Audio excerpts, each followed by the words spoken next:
Qui parmi nous n'a jamais entendu des histoires sur les sorciers et les charlatans, ainsi que sur les rituels de sorcellerie, souvent marqués par le mal et la perfidie?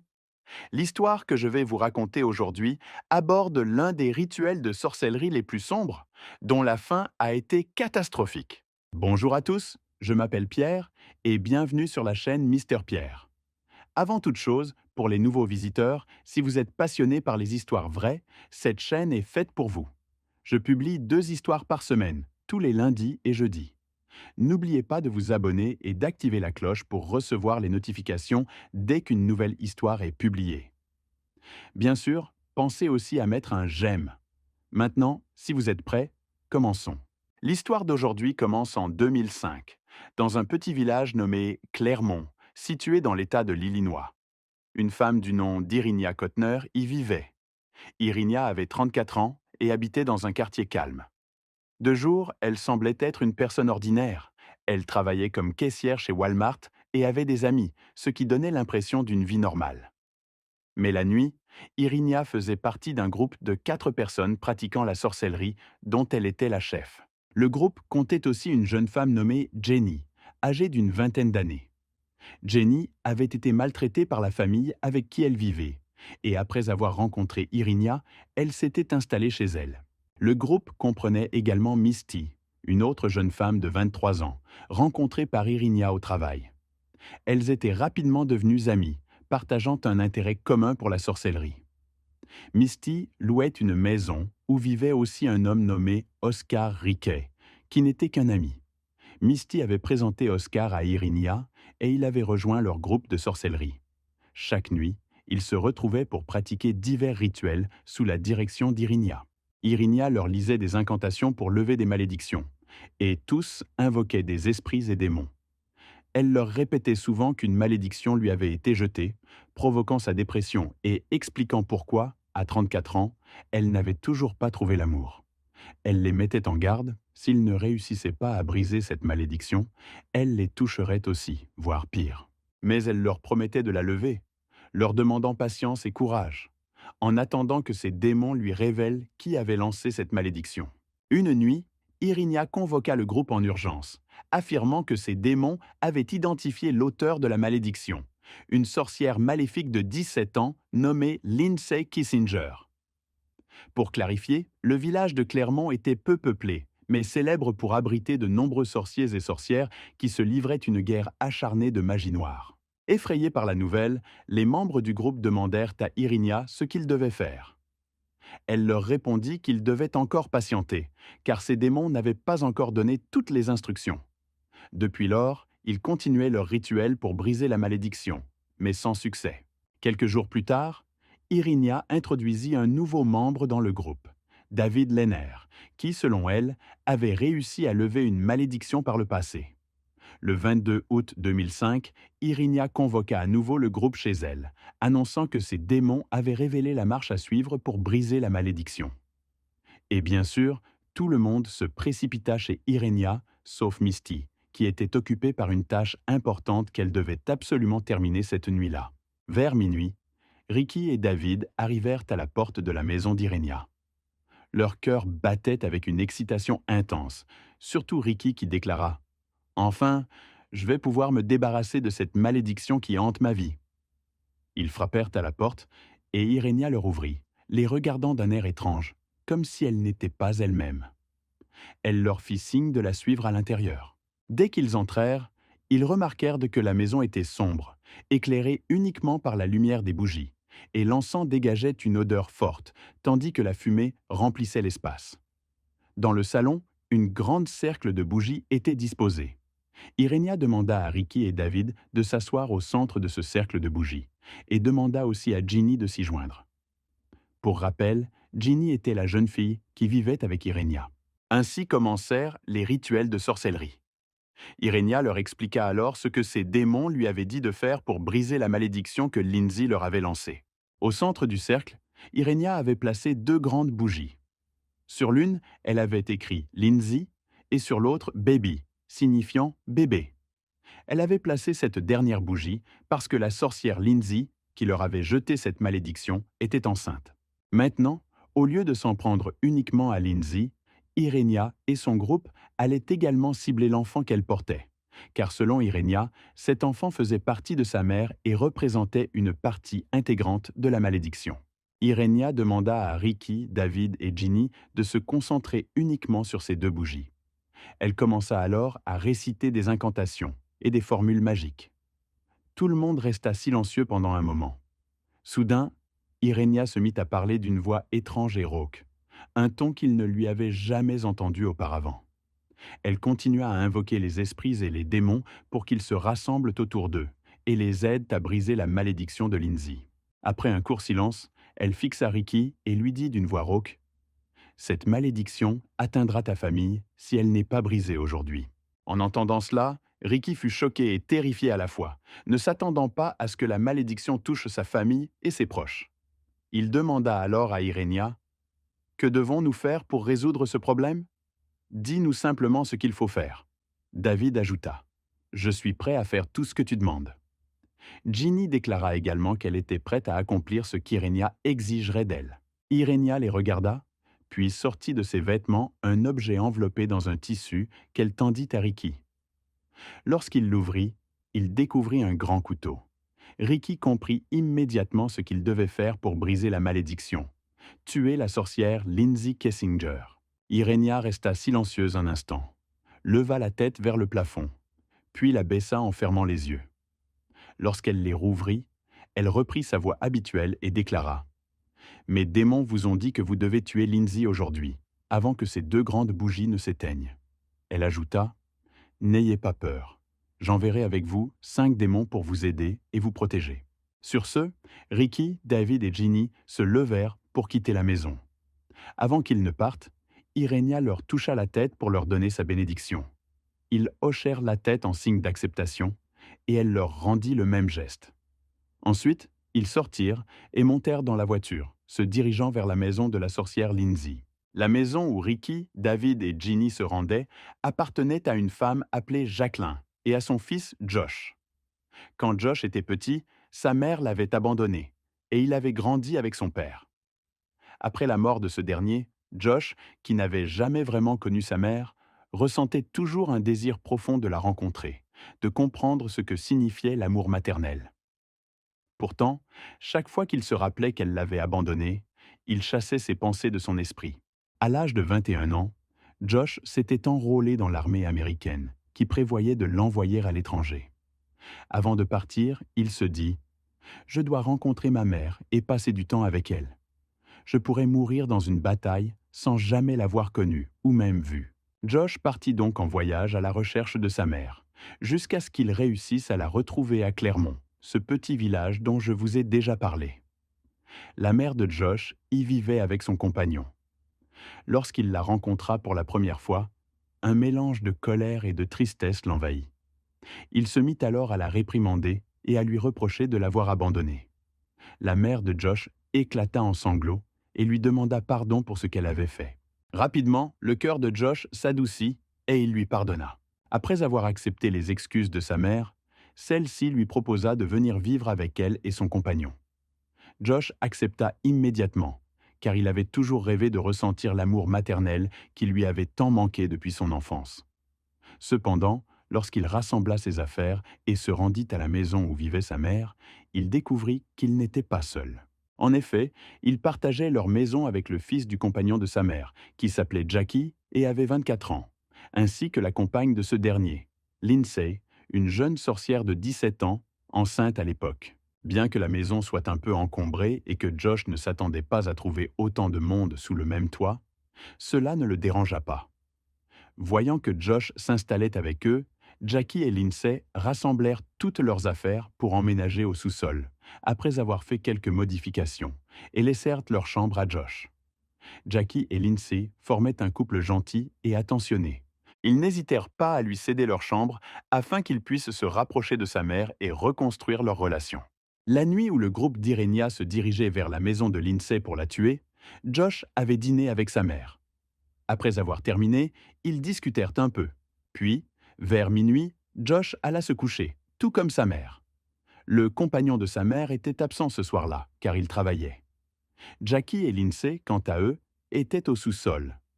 Vers 3 heures du matin, Josh entendit la voix d'un homme venant de la cuisine, suivi immédiatement par le cri d'une femme.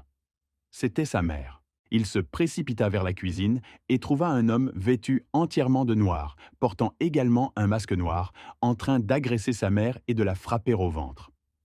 À côté de lui se tenait un autre homme, aussi vêtu de noir, et il parlait dans une langue incompréhensible. Vous avez sûrement deviné qui étaient ces deux hommes. Oui, il s'agissait de Ricky et David, membres du groupe de sorciers d'Irenia. Revenons un peu en arrière pour comprendre comment les événements ont mené à ce moment-là. Lorsque Ricky, David et Jenny arrivèrent à la maison de Lindsay, le plan était qu'ils entrent tous pour accomplir leur mission. Mais Jenny, prise de peur, resta dans la voiture, laissant Ricky et David s'approcher seuls de la maison. En s'approchant, ils entendirent le chien de la famille aboyer. Mais comme il était attaché, ils ne s'en préoccupèrent pas et entrèrent par la fenêtre de la cuisine, qui était ouverte. La mère de Josh, attirée par les aboiements, alla voir ce qui se passait et les surprit. C'est alors que David la poignarda au ventre. Josh, entendant les cris de sa mère, accourut pour la défendre, mais David le poignarda également au niveau de la poitrine. Ricky aspergea ensuite Josh d'un spray irritant, le rendant aveugle et le faisant s'effondrer au sol, baignant dans son sang avec sa mère. Pendant ce temps, Lindsay et Jackie, qui étaient au sous-sol, entendirent du bruit à l'étage. Jackie demanda à Lindsay d'aller chercher de l'aide chez les voisins, tandis qu'il montait vérifier ce qui se passait, armé. En arrivant à la cuisine, il trouva Josh et sa mère gisant au sol dans une mare de sang. Ricky et David, encore présents, étaient visiblement paniqués. Ricky sortit un couteau pour attaquer Jackie, mais celui-ci esquiva le coup, ce qui blessa Ricky à la jambe. David, enragé, se précipita alors vers Jackie, mais celui-ci lui tira une balle dans la poitrine, l'abattant sur le champ. Voyant la situation dégénérer, Ricky prit la fuite, courant à travers les champs de maïs malgré sa blessure. Épuisé, il s'effondra au loin, murmurant à lui-même. « Mon Dieu, quel chaos avons-nous créé ! Irenia était censée envoyer 5 démons avec nous, mais j'ai été blessé à la jambe et David a été touché par une balle. Je ne sais même pas s'il est encore vivant ou mort. » Ricky sortit alors son téléphone et appela Irenia pour lui raconter ce qui s'était passé. Irenia commença à le réprimander en disant « Vous ne servez vraiment à rien !» Ricky lui répondit « Pourquoi tes démons ne nous ont-ils pas aidés ?» En entendant cela, Irenia devint encore plus en colère et raccrocha brutalement. Quand les policiers arrivèrent chez Lindsay, ils réalisèrent qu'il était trop tard. Ils trouvèrent Josh déjà mort. Le pauvre garçon était venu seulement pour se réconcilier avec sa mère et passer du temps avec elle, mais il finit assassiné. Quant à sa mère, elle était encore en vie, alors ils l'emmenèrent rapidement à l'hôpital où, heureusement, elle fut sauvée. David, qui faisait partie du groupe d'Irenia et que Jack avait blessé, fut également trouvé vivant. Il fut lui aussi transporté à l'hôpital. Les policiers avaient 2 questions en tête. D'abord, qui avait commis ces actes et pourquoi? Une seule personne pouvait répondre à ces questions, David. Mais David était tombé dans le coma après avoir été blessé par la balle qui lui avait transpercé la poitrine. La police fut donc obligée de chercher l'autre personne qui l'accompagnait et qui avait pris la fuite. Lorsqu'ils interrogèrent Jack pour obtenir des informations sur l'autre suspect, Ricky, celui-ci déclara que Ricky avait tenté de le poignarder avec un couteau. Jack avait esquivé et la blessure s'était finalement logée dans la cuisse de Ricky, causant une profonde plaie. Après l'interrogatoire de Jack, la police commença à chercher dans tous les hôpitaux de Claremont et des villages environnants. Ils demandèrent au personnel de les prévenir si un homme venait se faire soigner pour une blessure à la cuisse. Lorsque David reprit connaissance, les policiers vinrent l'interroger, bien qu'il fût très fatigué. Leur première question fut « Quel est le nom de la personne qui était avec toi ?» Avec difficulté, David répondit « Ricky ». Ensuite, ils lui demandèrent pourquoi ils avaient attaqué cette famille. Il répondit difficilement « Pour lever la malédiction qu'elle nous a jetée ». En entendant le mot « malédiction », la police comprit immédiatement que cette affaire était liée à la sorcellerie. David, épuisé, ne put en dire plus. Alors ils le laissèrent. Peut-être certains d'entre vous se demandent « Lindsay avait-elle réellement jeté une malédiction ?» Nous le saurons bientôt. Les policiers se rendirent alors dans la chambre de la mère de Josh, qui venait de se réveiller après une opération chirurgicale. Ils lui annoncèrent la mort de son fils. Effondrée, elle comprit que Josh avait sacrifié sa vie pour la protéger. Lorsqu'elle se calma un peu, les policiers lui montrèrent une photo de David et lui dirent « Cet homme a tué votre fils et vous a aussi attaqué. » Elle regarda la photo longuement avant de dire « Je n'ai jamais vu cet homme de ma vie. » Les policiers lui demandèrent alors si elle connaissait une quelconque malédiction ou était impliquée dans la sorcellerie. Elle répondit « Quelle malédiction? De quoi parlez-vous » La police comprit alors qu'elle n'avait aucun lien avec la sorcellerie. Alors qu'ils étaient encore avec elle, ils reçurent un appel d'un hôpital. Un homme blessé à la jambe était arrivé, mais il avait refusé de dire ce qui lui était arrivé avant de partir sans se faire soigner. Ils ajoutèrent que cet homme se trouvait encore devant l'hôpital. Les policiers se rendirent rapidement à l'hôpital mentionné. En arrivant, ils virent un homme blessé à la jambe, debout devant l'entrée, le pantalon taché de sang. Ils s'approchèrent et lui demandèrent « Qui êtes-vous et pourquoi êtes-vous ici ?» Il répondit « Je m'appelle Oscar Ricky. Je prends un peu d'air avant d'entrer pour me faire soigner. » Lorsqu'ils lui demandèrent la cause de sa blessure, il répondit qu'il s'était blessé au travail, car il travaillait dans la construction. Alors que les policiers continuaient à parler avec Ricky, deux femmes s'approchèrent, Irinia et Jenny. Elles étaient venues après que Ricky les avait appelées pour qu'elles viennent le chercher. L'attention de la police se tourna vers ces deux femmes et ils leur demandèrent « Qui êtes-vous » La première répondit « Je suis Irina » et l'autre ajouta « Et moi, c'est Jenny. Nous sommes des amis de Ricky et nous sommes venus ici pour l'emmener car il est blessé à la jambe, comme vous pouvez le voir. » Jenny semblait calme et non nerveuse, tandis qu'Irina, la chef du groupe, paraissait effrayée et ses mains tremblaient. Lorsque les policiers remarquèrent cela, ils eurent la conviction qu'Irina était impliquée dans le crime qui avait eu lieu. Immédiatement après, les policiers demandèrent à Irina et Jenny de les accompagner au poste pour un interrogatoire. Quant à Ricky, il fut conduit à l'hôpital avec un officier pour recevoir des soins avant d'être lui aussi emmené au poste. Lorsque la police commença l'interrogatoire, Irina et Jenny nièrent toute implication dans le crime. Ricky nia également, déclarant « Je n'ai rien à voir avec ce qui s'est passé ». Après plusieurs tentatives pour obtenir des informations des trois suspects, la police relâcha Irina et Jenny, faute de preuves contre elles. Ricky, en revanche, resta en détention car David avait témoigné de sa présence lors du crime.